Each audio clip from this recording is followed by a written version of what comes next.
Manuel Cousin, donc vous êtes en pleine mer. Comment se déroule cette course, la Vendée Arctique? Eh bien, écoute, effectivement, je suis entre le 55 Nord et le 60 Nord. Pour l'instant, ça se passe bien. Malgré un départ de course un peu délicat, on a quelques petits soucis techniques. Donc les premières 24 heures n'ont pas été faciles, mais tous ces soucis sont derrière moi maintenant. Le bateau va bien, le bonhomme aussi. Et c'était vraiment une expérience incroyable d'aller passer ce point virtuel au 62 Nord. C'est vraiment très très nord, probablement plus nord que ce qu'on va descendre au sud sur le Vendée Globe. Donc c'était une expérience assez incroyable. Le jour 24-24, le froid comme ça en plein mois de juillet. Donc c'était vraiment une expérience assez incroyable. Et puis bon, j'ai pu remonter sur les bateaux de ma génération. Donc je suis assez content. Bon, de toute façon, je savais très bien que devant c'était intouchable, les bateaux à foil. Mais voilà, donc je prends le temps de préparer, en fait, d'utiliser cette course pour vraiment préparer à fond le Vendée Globe. Ça me permet de me caler, de voir un petit peu ce qui va, ce qui ne va pas, ou ce qui est un peu moins bien. Donc c'est vraiment super intéressant. Est-ce que vous avez rencontré des problèmes sur le bateau? On a vu que vous étiez blessé au doigt. Comment ça va? Oui, des petits soucis.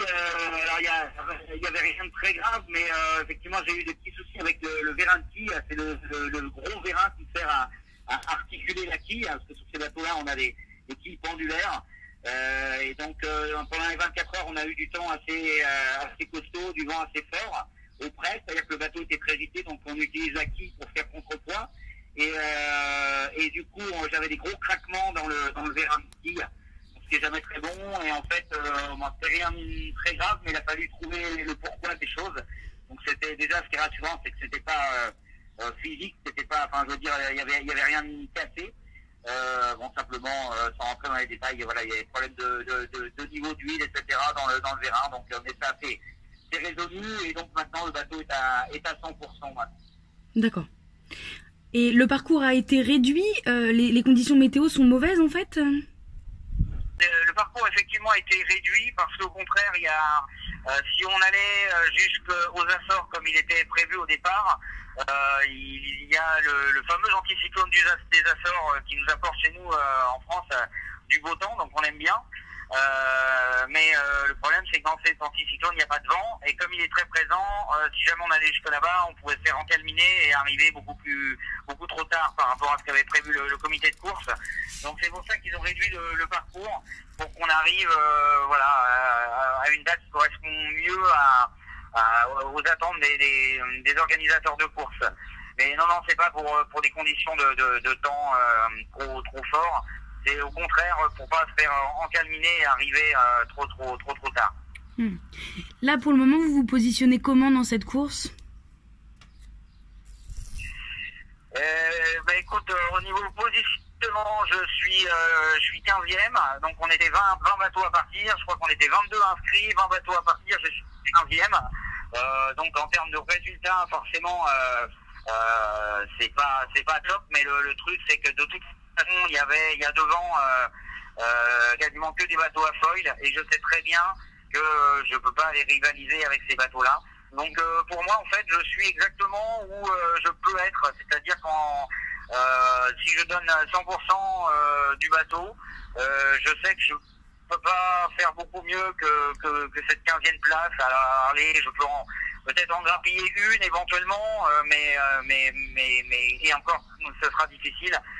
Donc voilà, finalement, dans cette course, je me concentre à faire les choses bien, à mener le bateau au plus vite qu'il puisse aller, et emmagasiner encore et toujours, parce qu'il en faut toujours de l'expérience pour la grosse course à venir, mais en termes de positionnement, je pouvais pas de toute façon espérer mieux, ça je le savais en partant. Et justement, comment est-ce que vous appréhendez la course, le Vendée Globe, là dans quel état d'esprit est-ce que vous êtes? Écoute, ça permet justement on sait que c'est une course difficile. Ce sera une course avec plein de rebondissements. Donc il faut être prêt vraiment au maximum.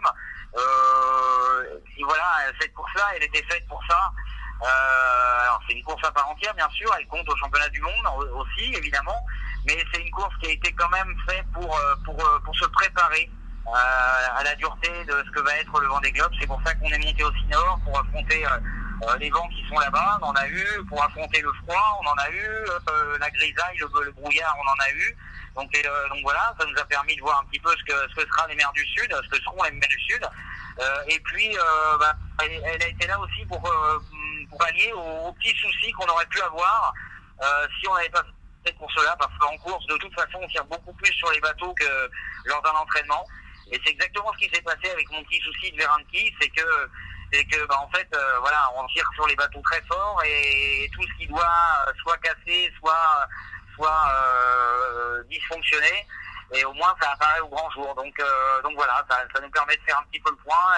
Qu'est-ce qui est prêt et qu'est-ce qu'on a besoin encore de peaufiner pour le Vendée Globe. Donc finalement, c'est une bonne chose et je suis super content d'avoir participé et de participer parce que c'est loin d'être fini encore. Il reste encore pas mal de milles à faire, d'être dans cette course et je donne le meilleur de moi-même en tout cas et du bateau. Et donc là, est-ce que vous êtes prêt pour le Vendée Globe? Oui, on est jamais tout à fait prêt. Hein. On peut toujours améliorer les choses et c'est ce que je vais essayer de faire. Je sais que cette course a été beaucoup préparée physiquement, beaucoup. J'étais arrivé assez affûté, peut-être trop. J'avais perdu pas mal de poids, j'étais très fit comme on dit. Et en fait, au début, je pense que les 2 premiers jours, j'ai manqué un petit peu peut-être un peu de peps dans le sens où voilà, là j'ai beaucoup mangé avec le froid, on dépense énormément de calories. Donc en fait, ce qui est bien en bateau, c'est que je mange du chocolat, enfin tout ce qui peut donner des calories. Et finalement, là, après 48 heures de course, je vais mieux. J'ai beaucoup mangé, beaucoup de choses caloriques, des chocolats, enfin tout ce qui peut se casser. On fait attention pour pas trop grossir. Finalement, là je me suis gavé de toutes ces choses-là pour reprendre un peu de calories qui me manquaient peut-être un petit peu au début. Et là, ça va beaucoup mieux maintenant. Parfait. Très bien. Bah écoutez, merci beaucoup en tout cas pour cet échange. Et puis bon courage pour la suite de la course.